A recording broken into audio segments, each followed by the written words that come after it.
memorize. Remember, memorize. That shouldn't be too bad.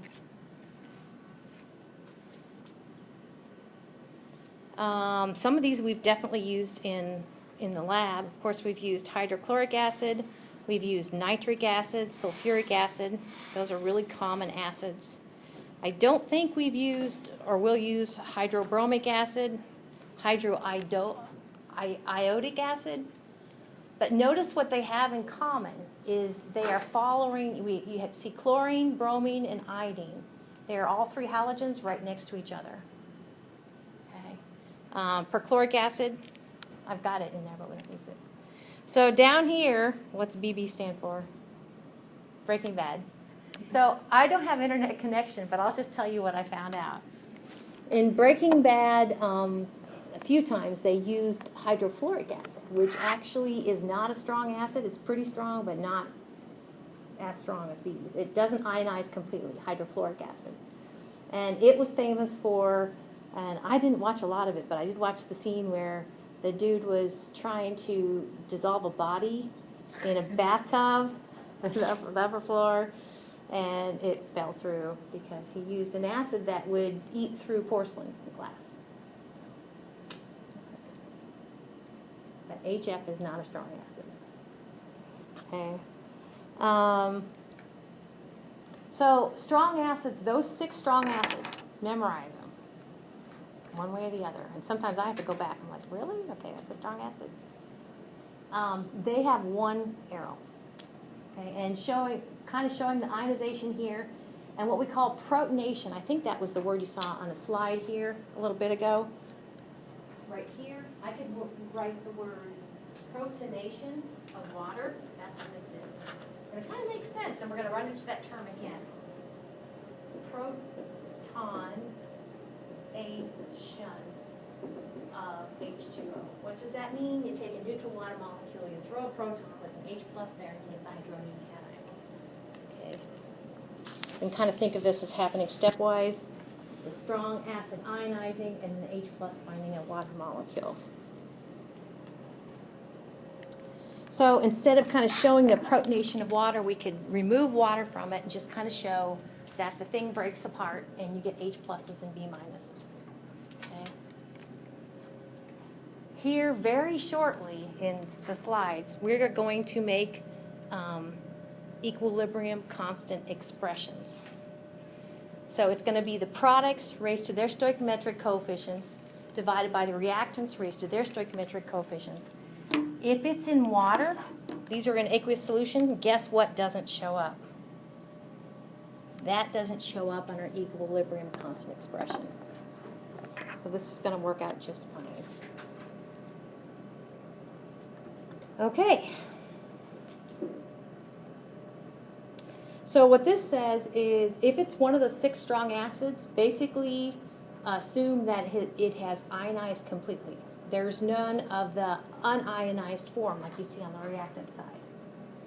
There's none of the HB form. It's all H plus and B minus. Well, those are 6 strong acids, but most acids then probably fall under this category, that they only weakly ionize or weakly dissociate. Okay? And if that's the case, we need a 2-way reaction arrow.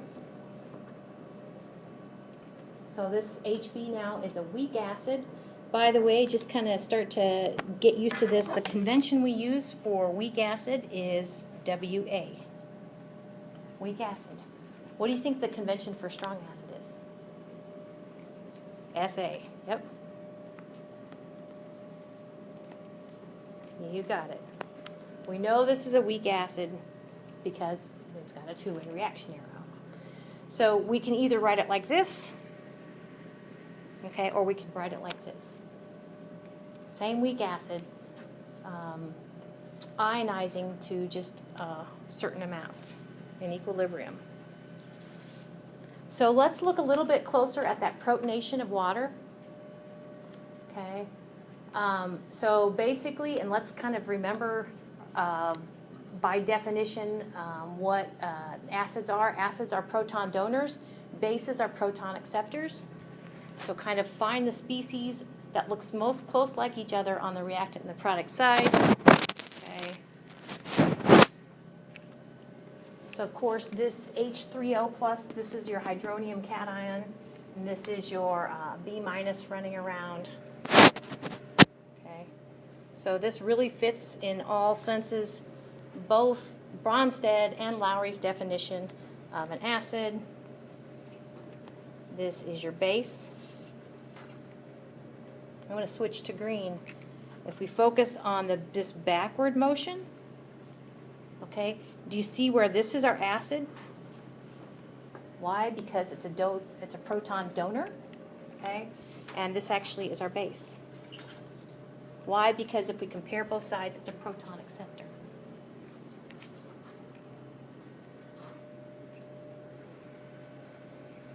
Ah, those chemical equilibria.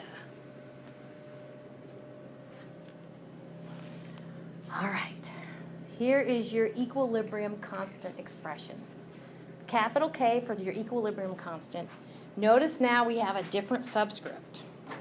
Okay, instead of C for molar concentration, instead of P for partial pressure, instead of SP for solubility product constant, we have an A, which means that that constant is the constant associated with a weak acid ionizing. Okay, so it's called your ionization constant. And it's consistent with what all we know, because we said basically the stoichiometric coefficient in this case is a 1 to 1 to 1, right? It won't always be, right? So we look at the products, we put them in the numerator, you know, raised to their stoichiometric coefficients. We take the reactant. By the way, I haven't mentioned it yet, I don't think, I haven't written it down, but this is what we call the unionized acid. I'll put unionized WA for weak acid. Unionized weak acid, that's what your HB is. Okay, and that molar concentration goes in the denominator.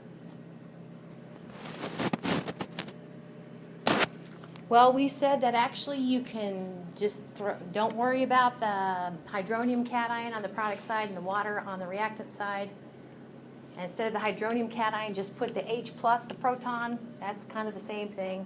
Notice that we have this equilibrium constant expression. The only thing that's different is instead of H3O plus, we have H plus. So that's fine too, either way.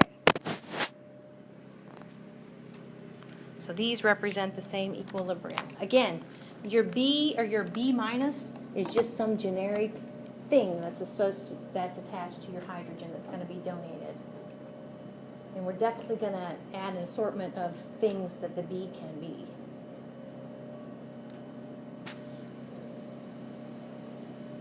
All right. So we talked about large Kas and small Kas. We said that the larger the Kas. We talked about large Ks and small Ks. The larger the Kc, okay, or the larger the K, we said it favors the product side. And in this case, the product side is the ionized version of the weak acid. So the higher the Ka, the more it ionizes. The smaller the Ka, the less extent it ionizes. Okay? So the stronger acid will have the larger Ka. The weak acid will have a smaller Ka. So here are some acids, and I was looking at these at my office, and let's see. Let's check some famous ones. Perchloric, hydroiodic, hydrobromic, hydrochloric, sulfuric, nitric. What are those?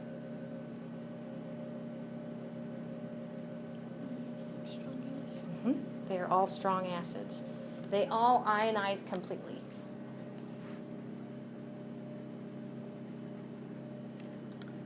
Then we get into, let's skip the hydronium ion for now, hydrogen sulfate ion. So basically, do you see where this could kick off a proton and it would form H plus plus SO4 2 minus. Does that make sense? HSO4 negative forms H plus. But I better do this, shouldn't I? Because it's a weak acid. Let's pick on another one down there.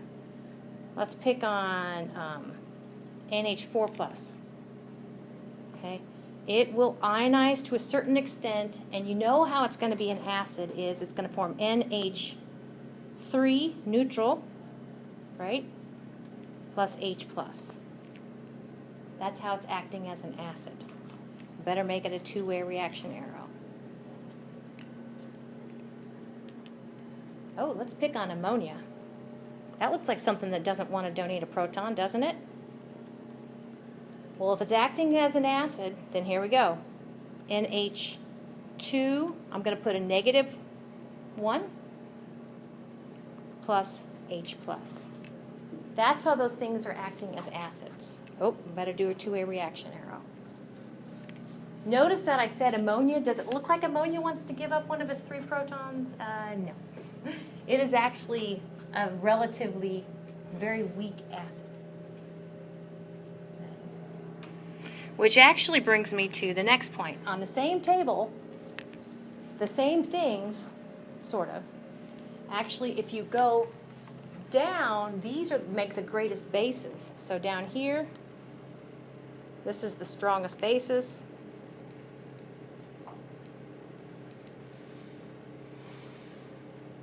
And what is base? A proton acceptor. And these are the strongest acids.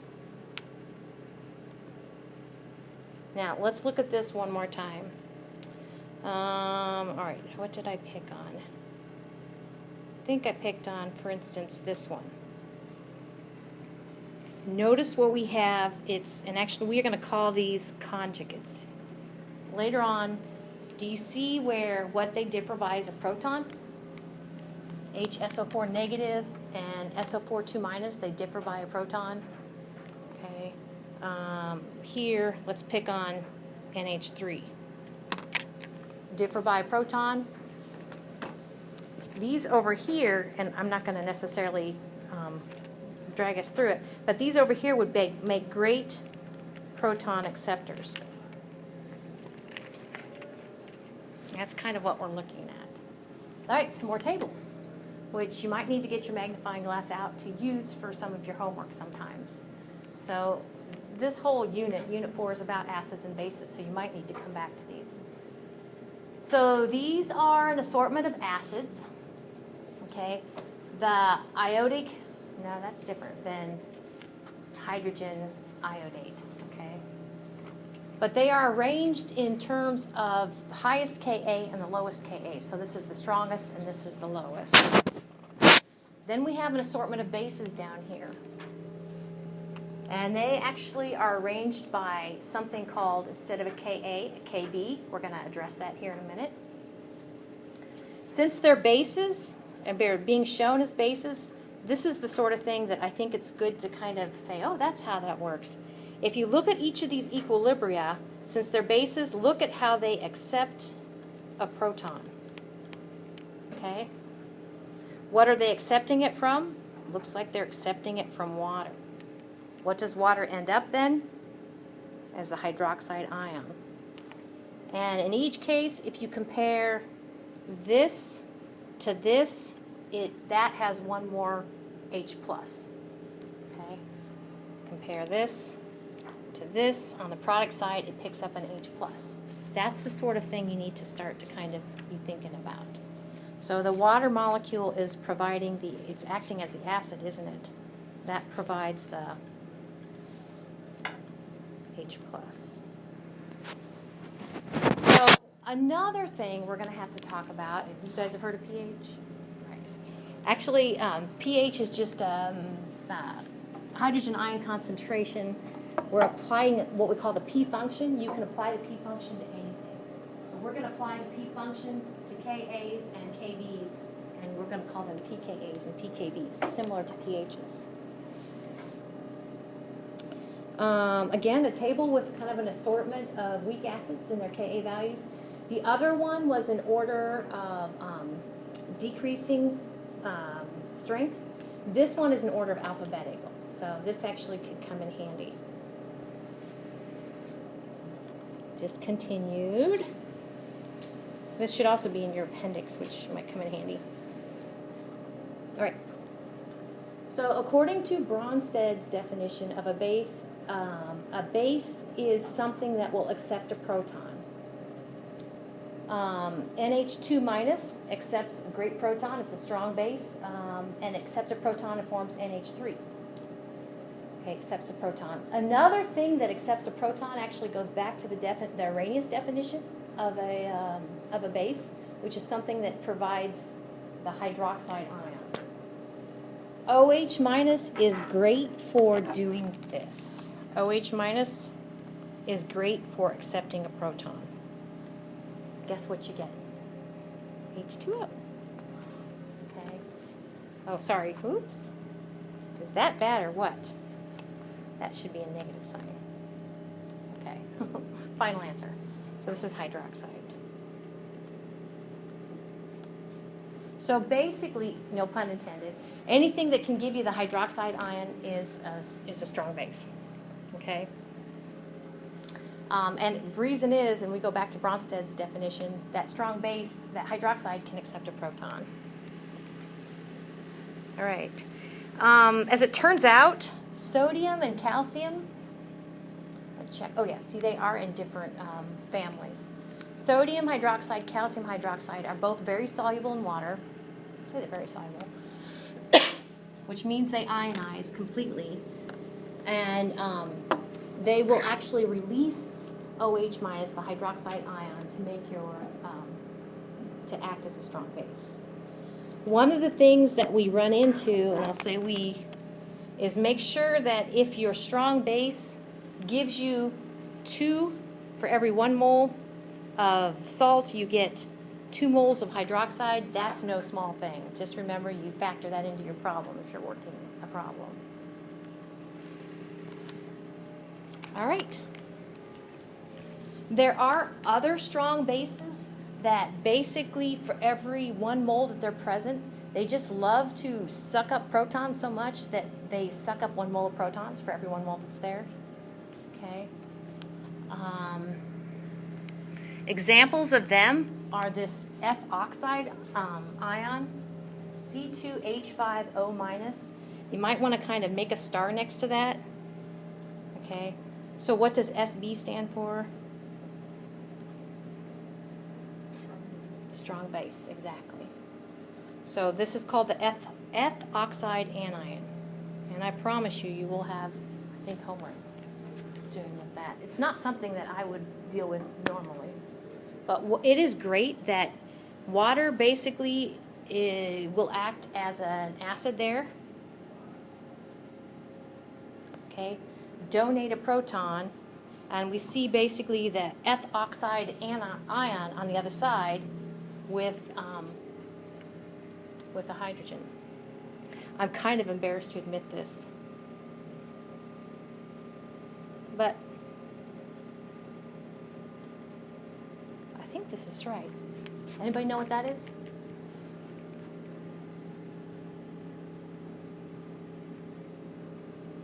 It's ethanol.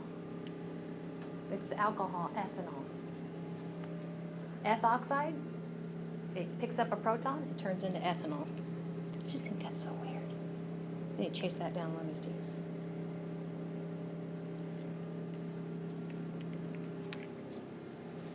Okay, but notice the other thing it does is it, releases the hydroxide ion. But it's definitely a strong base. Notice the one-way arrow? It's not a back and forth sort of thing. Okay, so it's another strong base. Weak bases, then, actually you're going to have to see a two-way arrow. And weak bases will only accept a proton to a certain extent. And here, let's see. The word hydrolyzes, let me go ahead and, later on we'll talk about the hydrolysis of water. But I want to kind of do it this way. This is my going to be my weak base. And I'm going to show you how it's going to hydrolyze. I don't know if I'm spelling hydrolyze water. It will react with water to a certain extent, but if it's a weak base, it's going to be going back and forth. And I'm thinking this is right. Hydrolysis is basically, it is severing one of those linkages there. And the electrons are going to go here, and this is going to end up as positive. So on the product side, with the hydrolysis of water with a weak base, it is going to form, sorry, H plus and OH minus.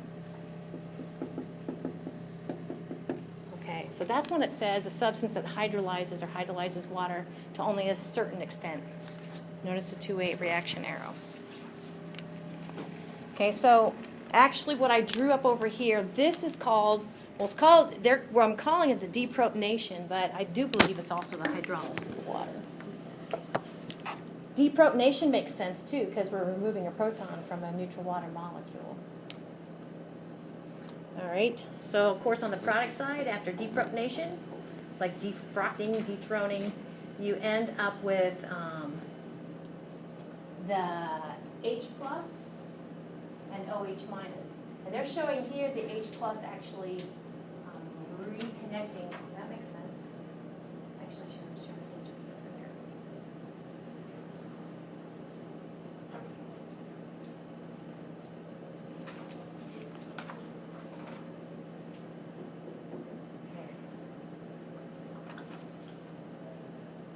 So kind of from left to right, you can always come up with an acid and base on both sides.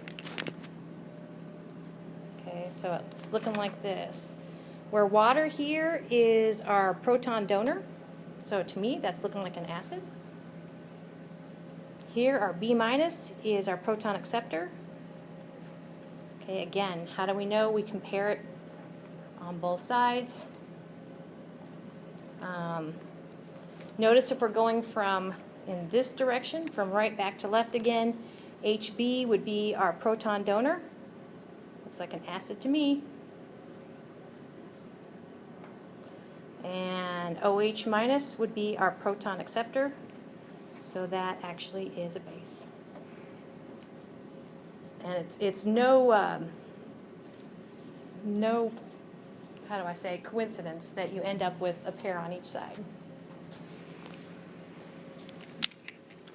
All right, so we can actually write the what we call the KB expression, or the equilibrium constant expression, for the deprotonation of water or the hydrolysis of water like this.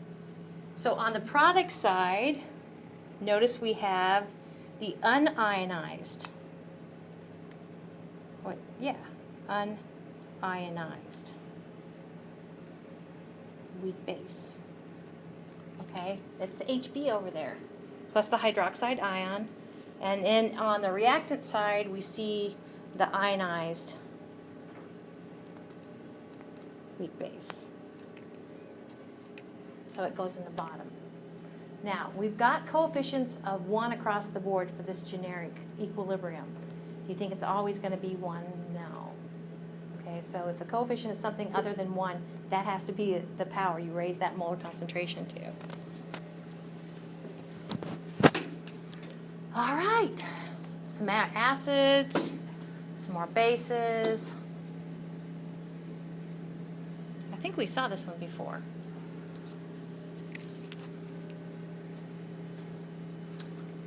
Some acids. Wait, these are bases.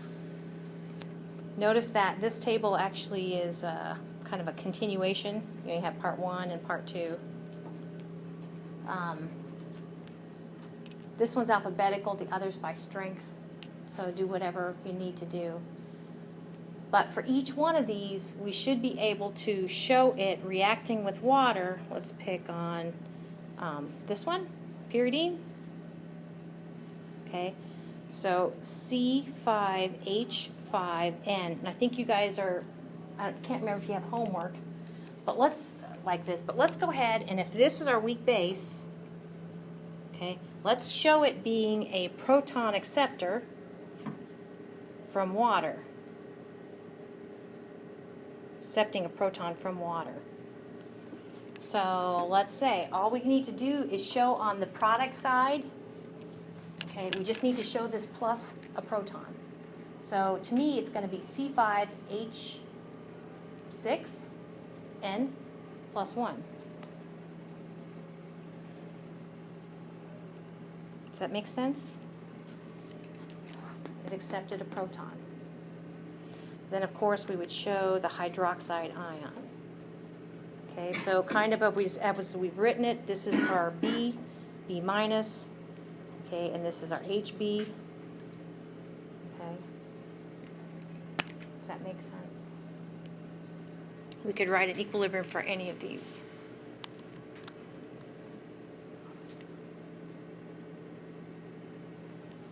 Okay, so if you put something, if you're trying to dissolve something in water, and if that something is a stronger acid than water, then it's going to donate a proton.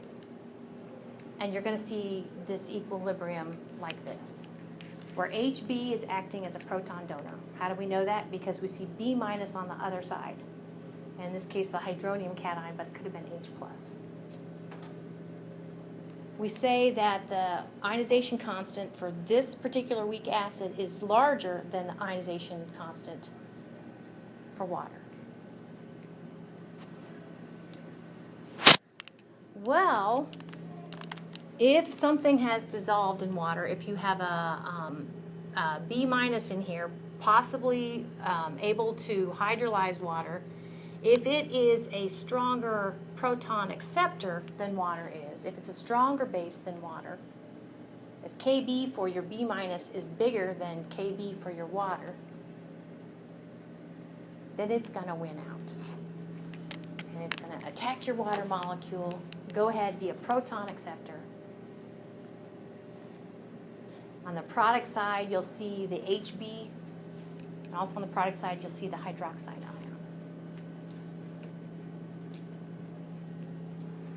That's how that's going to go.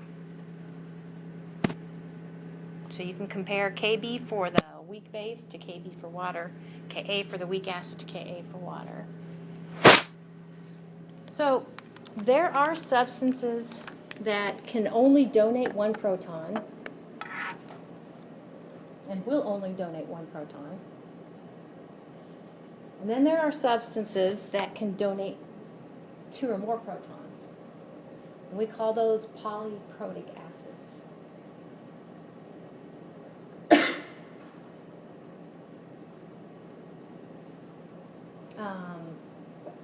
Phosphoric acid was a good example. We don't do, it's not a strong acid. I think it's H3PO4. I'm pretty sure that's phosphoric acid.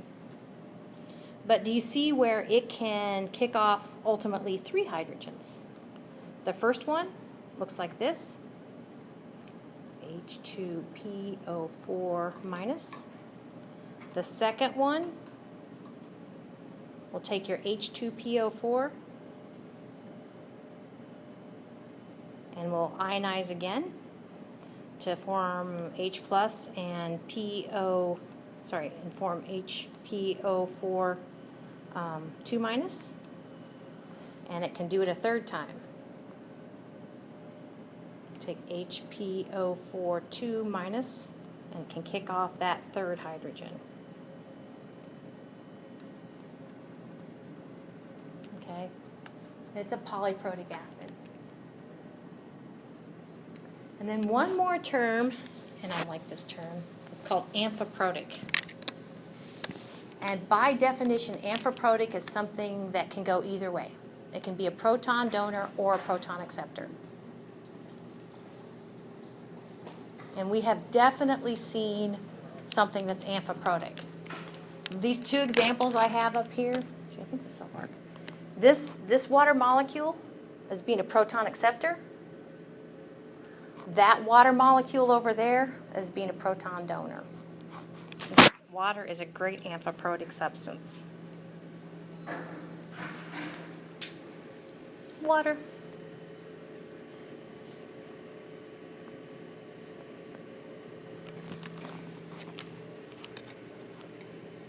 Well, we are bumping up against the time, so instead of assigning, I know we have an assignment slide next, but I'm going to take a running start. Actually, first item of business after we go over your test will be to look at what you need to do for that homework that's going to be due on Monday. Okay? So don't forget all the stuff that we talked about today.